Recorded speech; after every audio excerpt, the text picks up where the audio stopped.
Hello friends, welcome to our cooking channel Bharati creation. આજે આપણે બનાવીશું ઠંડીમાં ગાજર અને મરચાના અથાણાની રેસીપી, જે ખાવામાં ખૂબ જ ટેસ્ટી બને છે અને એકદમ સિમ્પલ રીતથી। તો ચાલો બનાવીએ।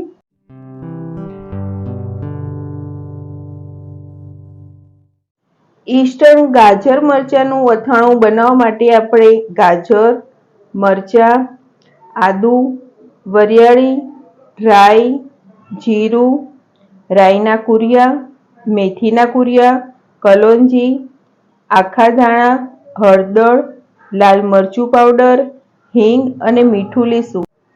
અત્યારે આપણે ઈસ્ટર્ન ગાજર મરચાનું અથાણું બનાવીએ છીએ, એટલે 250 ગ્રામ જેટલા ગાજર, 50 ગ્રામ જેટલા લીલા મરચાં અને એક મોટો ટુકડો આદુનો લીધો છે।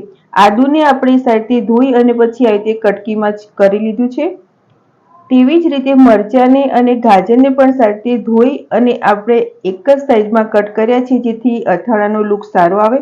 હવે આપણે ઇન્સ્ટન્ટ આચાર મસાલો બનાવીશું। ઇન્સ્ટન્ટ આચાર મસાલો બનાવવા માટે આપણે તડકા પેન લીધું છે। તેમાં આપણે અડધી ચમચી જેટલા આખા ધાણા, અડધી ચમચી જેટલું જીરું, અડધી ચમચી જેટલી રાઈ, 2 ચમચી જેટલી વરિયાળી, આ ચારેય વસ્તુને આપણે મીડિયમ ફ્લેમ પર સહેજ શેકી લઈશું।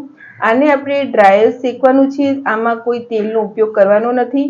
શેકવાથી જો કોઈ તેમાં ભેજનું પ્રમાણ હશે તો તે નીકળી જશે અને આમાંથી એકદમ નેચરલ અરોમા આવશે।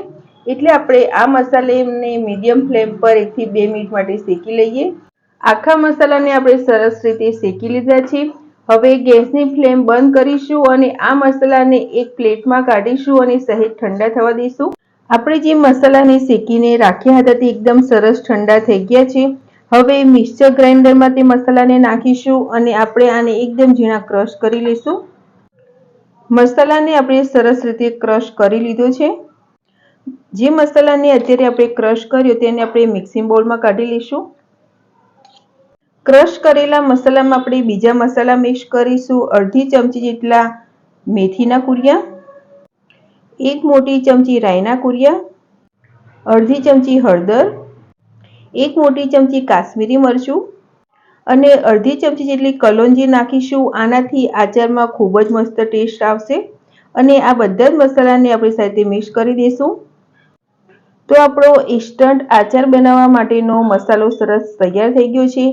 આ મસાલાને તમે એક સામટો બનાવીને સ્ટોર પણ કરી શકો છો અને જ્યારે તમારે અથાણું બનાવવું હોય ત્યારે ઉપયોગમાં લઈ શકો છો।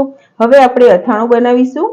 અથાણું બનાવવા માટે કઢાઈને આપણે ગેસ પર ગરમ કરવા માટે મૂકી છે અને તેમાં 2 થી 3 ચમચી જેટલું તેલ લઈશું। જે પ્રમાણે તમારે અથાણાની ક્વોન્ટિટી હોય એ પ્રમાણે તમે તેલ લઈ શકો છો। અત્યારે આપણે તેલ લીધું છે, તેની જગ્યાએ તમે સરસ્યું પણ લઈ શકો છો અને તેલને આપણે સહેજ ગરમ થવા દઈશું। તેલ સહેજ ગરમ થાય પછી તેમાં આપણે અડધી ચમચી હિંગ નાખીશું અને જે આપણે આદુની કતરણ લીધી છે તે, આ આદુની કતરણને આપણે તેલમાં સહેજ સાંતળી લઈશું। આદુની કતરણ સહેજ તેલમાં સંતળાઈ જાય પછી જે આપણે અથાણાનો મસાલો બનાવ્યો છે તે 2 ચમચી લઈશું અને તે મસાલાને આપણે તેલમાં સહેજ સાંતળી લઈશું। અથાણાનો મસાલો જે આપણે નાખ્યો હતો તે સરસ રીતે સંતળાઈ ગયો છે।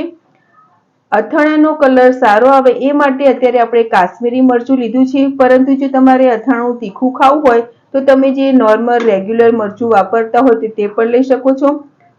હવે તેમાં આપણે ગાજરની કતરણ અને જે લીલા મરચાંની કતરણ કરી છે તે નાખીશું અને બંનેને આપણે મસાલામાં સાથે મિક્સ કરી દઈશું।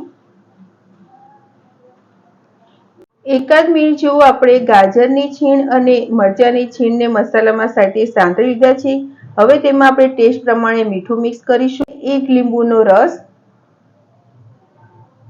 આ બંનેને આપણે આમાં સાથે મિક્સ કરી દઈશું। લીંબુના રસની જગ્યાએ તમે વિનેગર પણ લઈ શકો છો અથવા તો તમારે આમચૂર પાવડર નાખવો હોય તો તે પણ નાખી શકો છો। હવે આપણે ગેસની ફ્લેમ બંધ કરી દઈશું અને આ ઇન્સ્ટન્ટ આચારને આપણે સર્વિંગ પ્લેટમાં સર્વ કરીશું। તો ફ્રેન્ડ્સ, તૈયાર છે ઇન્સ્ટન્ટ ગાજર મરચાંનું અથાણું।